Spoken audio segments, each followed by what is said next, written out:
انګریز ملکونه خو پرېږ دا کار کوي. نن موږ مسلمان کمې خواته روان دی؟ څوک خپلې خور سره نکاح کوي. وګورئ په سوشل میډیا باندې ویډیو شته د خپلې خور سره نکاح کول، خپلې لور سره نکاح کول. زموږ په دې پښتنو کې دا خلک را پیدا شو. د دې مین وجه څه شی دی؟ مین وجه دا دی چې مونږ علماو ته نه کینو، مونږ دین ته نږدې نه راځو، عالمانو سره نږدې نه کینو.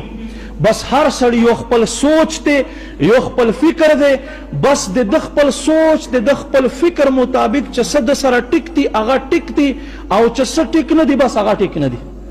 حالانکه شریعت متعلق نن ما ته یو سړی ټلیفون وکړو چې یوه ښځه حامله وي، بچای وي، داسې په وخت کې طلاق واقع کیږي که نه واقع کیږي؟ مې ولې؟ وایي دلته یو کس ته چا ویلو چې داسې په وخت کې طلاق نه واقع کیږي او ده خو په غوسه کې ښځې ته طلاق ورکړی دی. مې یاده وساتئ، یو په خوب کې طلاق نه واقع کیږي یا سړی مکمل لیونی شوی نه وي، نور په هر صورت کې واقع کیږي. هر صورت کې ته په ګپو کې ورته ووایه، ته په خندا کې ورته ووایه، ته بس هسې ورته ووایه، هر صورت کې واقع کیږي. ما عزتمندو قدرمندو، نن موږ دین نه څه ګپ شپ جوړ کړی دی.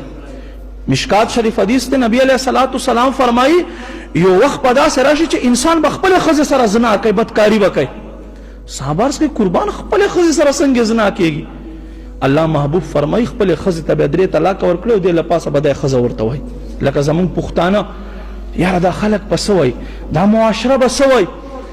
نه ما عزتمندو، الله او د الله رسول حدودو نه تجاوز مه کوئ.